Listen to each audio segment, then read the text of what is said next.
Hi, everyone, and welcome to English for You. I'm Erin. And I'm Darius. And today we are talking about taxi drivers, but not just any taxi drivers. Some crazy taxi drivers in London who might be some of the smartest people in England. But before we get to them, let's talk about some positive taxi experiences that we've had. Definitely. I think that overall, I usually enjoy taxi rides. Okay.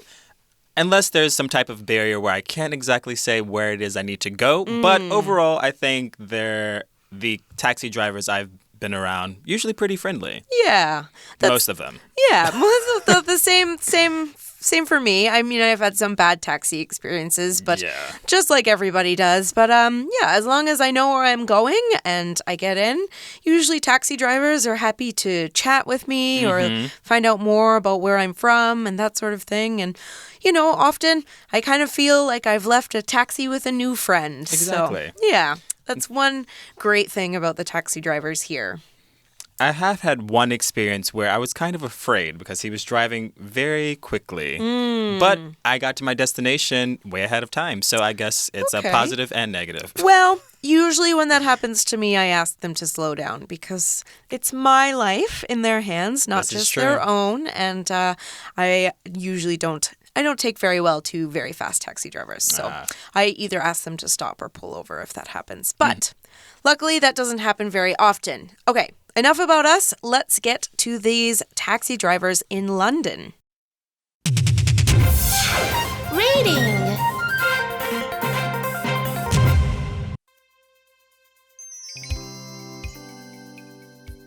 The secret skill that drives London's taxis. It's a rainy London morning, and you're already late for an important meeting. You rush out of your hotel and call for a taxi. A car in front of you. Instantly, you breathe a sigh of... It's a black cab, and no one can get you around this city faster than the driver inside it. Black cab drivers, or cabbies, might offer the world's best taxi. That's because they've learned a valuable skill. Without a map or an address, they're able to find the shortest route around more than 60,000 London streets. Cabbies can do this because they've had to pass a terribly difficult driving test, the knowledge of London. This requires them to describe travel between two of over 100,000 city landmarks from memory. Only about 20% of drivers manage to make the cut. Those who do can pat themselves on the back, though. This is one of the most widely jobs in the UK. All right, our article starts out by setting up a nice scene here for us so we can imagine that we are in London ourselves. It says, it's a rainy London morning and you're already late for an important meeting. So, not only is it raining, you're also late. You might get in trouble. Not a very good day. Not a very good start to your day. Definitely not. So the article continues, you rush out of your hotel and call for a taxi. So still on the move, trying to get there as fast as you can. And a taxi is probably always going to get you somewhere faster than taking a bus or going to the subway, or I guess they call it the tube in London, or, just walking itself or driving. I know in downtown London, it's very expensive to drive and park your cars, so not many people do that there. But so you're calling for a taxi, and of course the article says here, a car pulls up in front of you. Phew. Right, that is good luck indeed. The article says, instantly, you breathe a sigh of relief. Okay. So we have the adverb instantly at the beginning of that sentence. We use instantly when we want to say that an action or something happens quickly. So there's no need for us to wait because it happens right away. And a way that we can better understand instantly is if we look at the adjective instant. We use instant to describe something that happens quickly. So if we have instant cup noodles, unlike normal noodles where like in a restaurant we have to wait a few minutes, cup noodles, you throw the hot water in and boom, maybe 2 minutes, done, ready to eat. Yeah. So an example sentence, as soon as we arrived home, my sister fell asleep instantly. Not even in the door, just falling asleep in the hall. Well, that's tiredness. All right, well, what are you doing instantly? You're breathing a sigh of relief. Now, a sigh here is a noun, so in this case, we're talking about the act or sound of sighing, like this. Okay, so what do you do when you sigh? Well, the verb meaning of sigh means to breathe in and out, making a long sound. So we sigh for different reasons, such as when we're disappointed, angry, or tired, or, like in our article, relieved. Now, when we're describing what kind of sigh a person makes, you turn the word into a noun. Now, we usually follow it with of plus noun, such as in our article, a sigh of relief. Okay, so this sigh, the sigh of relief, shows that someone is feeling relieved. So it might sound something like this. Now, if you say a sigh of disappointment, you'll know that someone is sighing because they're disappointed. Maybe like this. Like, or like that. It's all about kind of how you make the sound when we think about how a person is feeling. It's not like they're saying the words. It's kind of the sound that a person makes, usually the look on their face too. Yep. Here's an example sentence. Nina didn't understand what was going on, so she breathed a sigh of confusion and walked away. Great. So now, since we have this car that pulled up, let's find out what kind it was. Okay. The article says, it's a black cab and no one can get you around this city faster than the driver inside it. Okay, so you're instantly breathing a sigh of relief as this car pulls up in front of you, and Darius just told us why we're doing that, and he said it's because it's a black cab. It also said that no one can get us around the city faster than a black cab driver. So let's find out more about these people. It says, black cab drivers, or cabbies, might offer the world's best taxi service. Now, that's saying a lot. World's best taxi service? Let's find out why. First, let's find out what we mean by cabbie. A cabbie is just a casual name that people call taxi drivers. It's slang, so it's not a formal name. You won't hear it in the news, probably, but that's how you might describe a taxi driver with your friends. Instead of saying black cab driver, Right. cabbie's Cabbie much just easier. works, yeah. So, since this cabbie is going to be able to give us the world's best taxi service, let's find out. The article says that's because they've learned a valuable skill. Okay, so valuable. This is an adjective, and we use that when we want to say that something is worth a lot of money. Okay. But we can also use to say that something is very important or something that is very useful to us. So if I say that this is a valuable painting, maybe I'm saying that it's important, or I'm saying that this is something that costs a lot of money. Right. So More it's- money than I have. Exactly. Yeah. I just want to look at it. So it depends on how you use it in a sentence, whether you want to talk about if it's worth a lot of money or something that's very important to you. Right. Here, I think it means something that's very important and useful. That's right. So an example sentence would be, my teacher gave me valuable advice for choosing the right university. Okay, so you don't want to make the wrong choice. That advice is going to help you make an important decision. All right, so what is this valuable skill?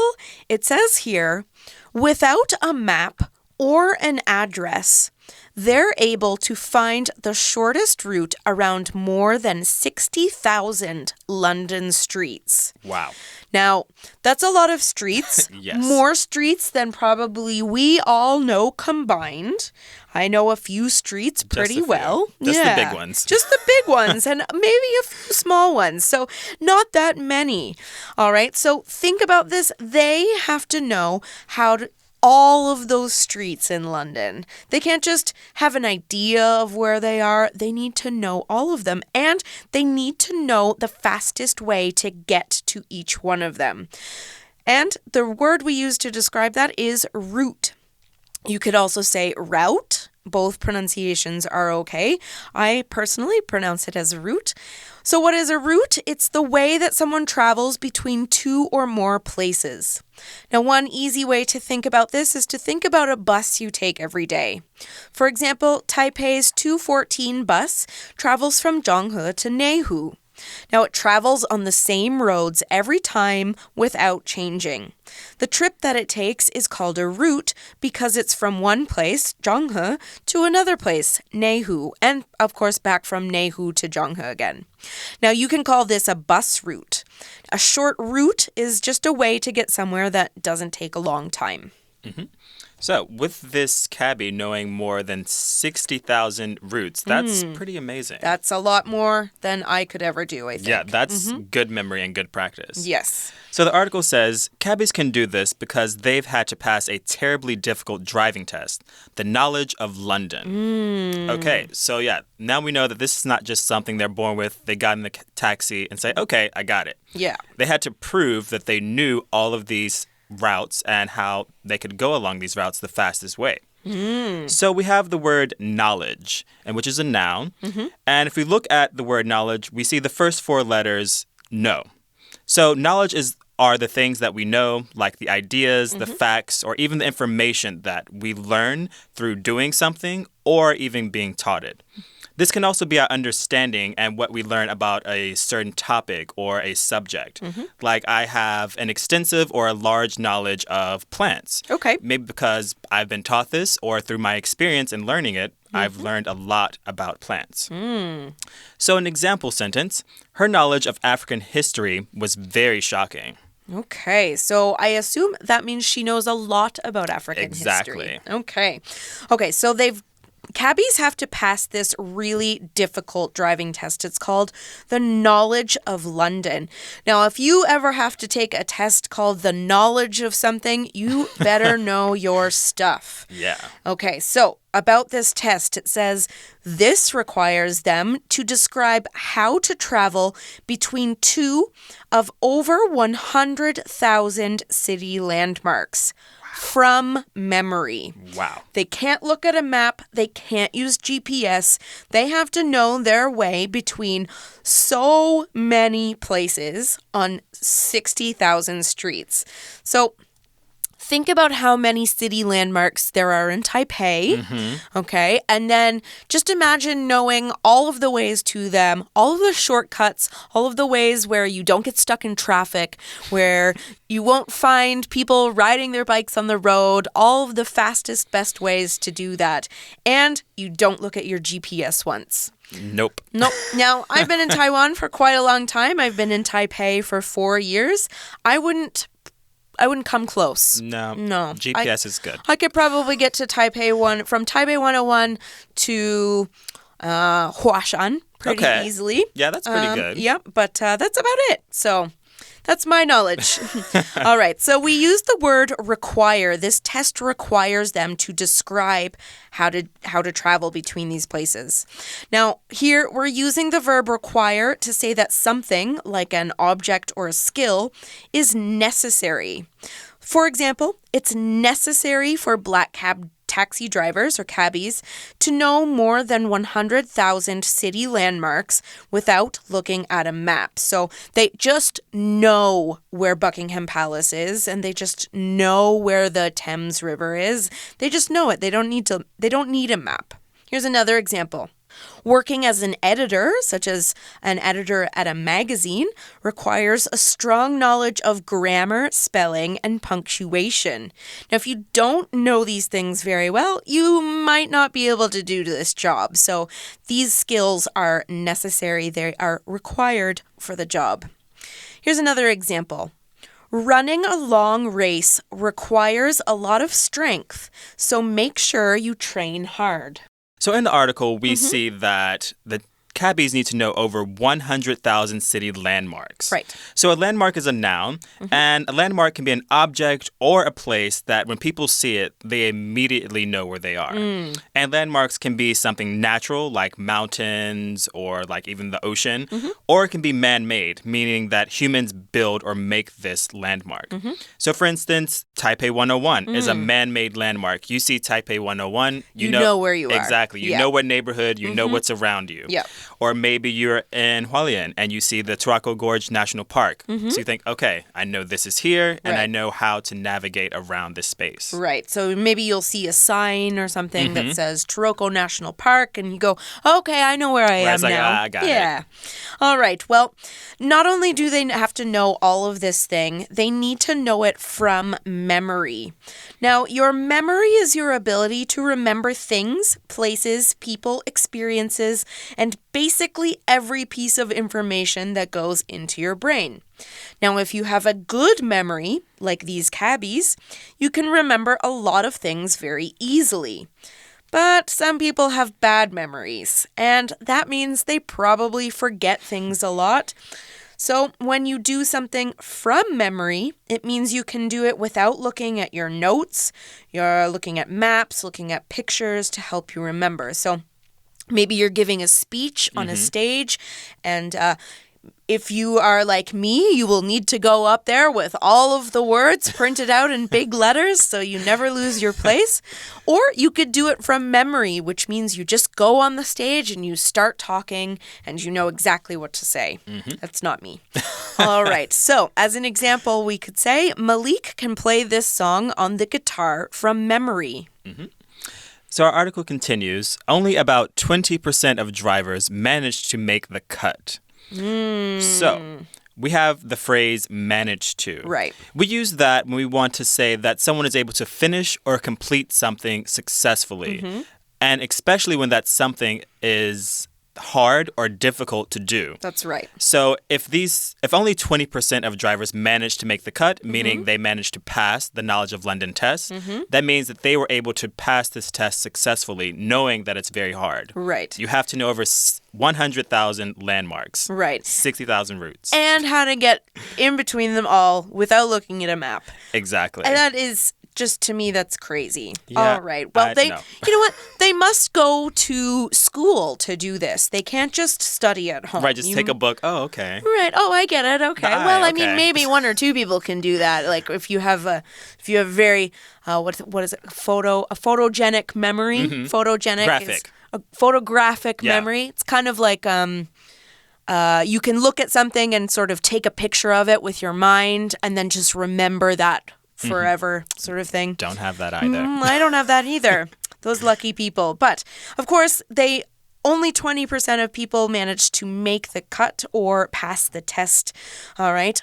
And we're kind of coming to the end of our article here. It says those who do, that means those who do pass the test, can pat themselves on the back, though. All right, now what you guys can't see is that Darius is gently patting himself on the back for doing a good job, but that is not exactly what we're talking about. We are going to cut here to talk more about this phrase, so we'll be right back. Pocket phrase, go!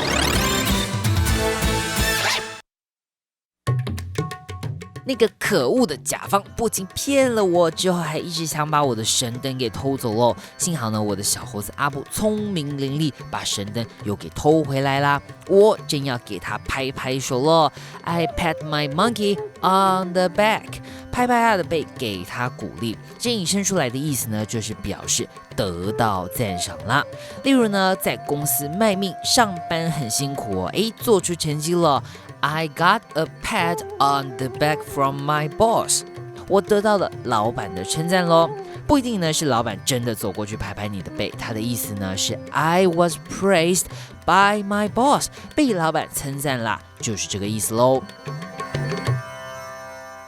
All right. What you're doing when you're patting somebody on the back, you could pat yourself on the back, you could pat a friend on the back. Basically, you're just giving that person praise for doing a really good job at something. Now, if you know the person well, you might even actually pat them on the back with your hand, kind of give them some light taps on the back. You might not do that to yourself. Kind of looks a bit silly, but, you're just sort of saying, good job. You did a really good job. So our article finishes, this is one of the most widely respected jobs in the UK. That does not surprise me. Not at all. I feel like if someone can go through such a hard test and make it through and know all of these places in one city and get me there in a very quick manner, I would applaud. I would clap for them. I would pay them a lot of money to do this you. job. Yes, yeah. Thank you very much for being a person I can't be. Exactly. Yeah. And you know you're in good hands because they know where to go.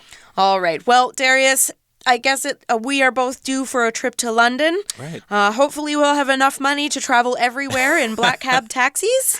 But if not, I guess we'll just have to make do. Yeah. All right. We are going to finish off with today's article. We're not done quite yet, though. We'll be right back for our For You chat. For You chat.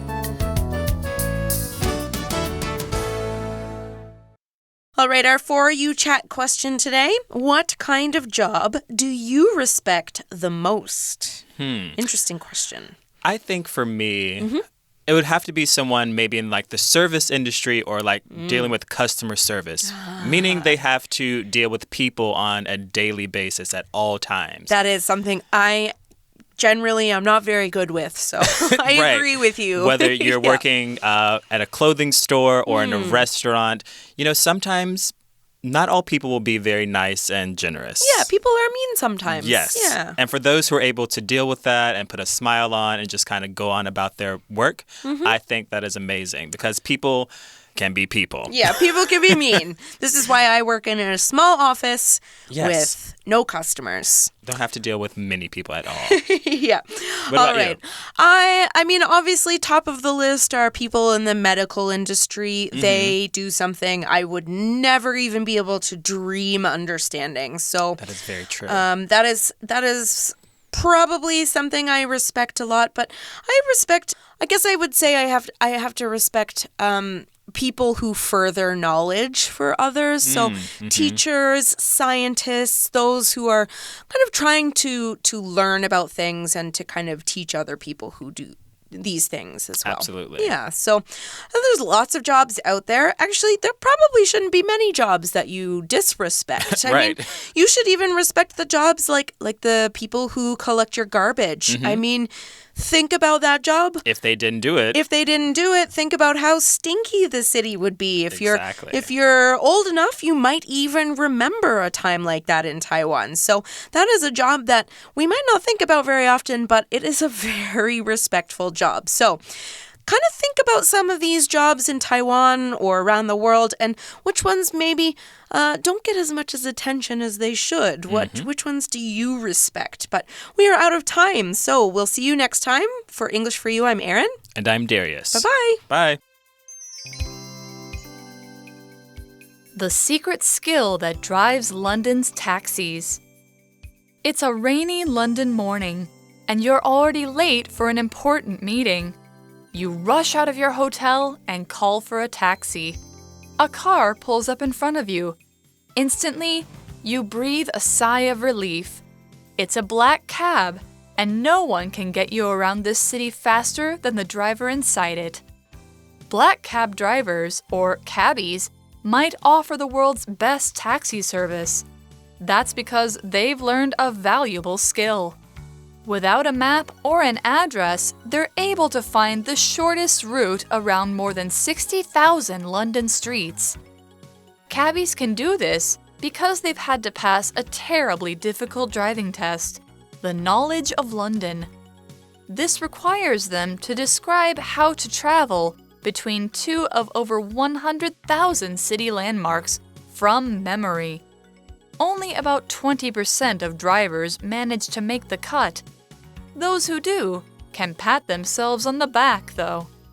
This is one of the most widely respected jobs in the UK.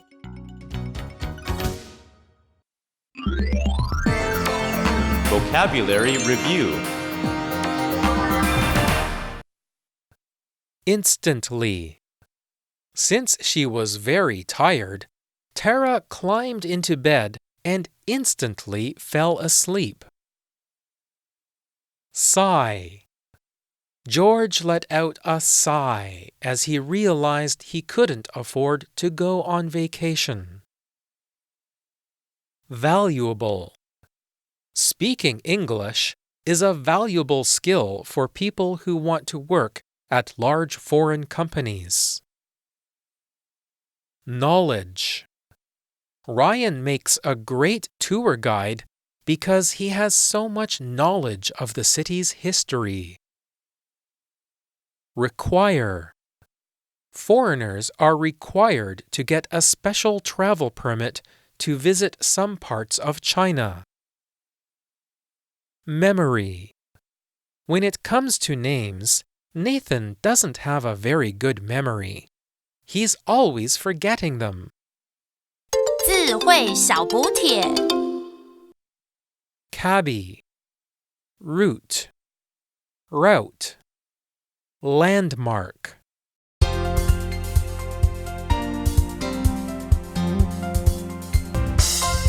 以上节目是由活用空中美语制作，活用空中美语杂志，请洽询全国各大书店。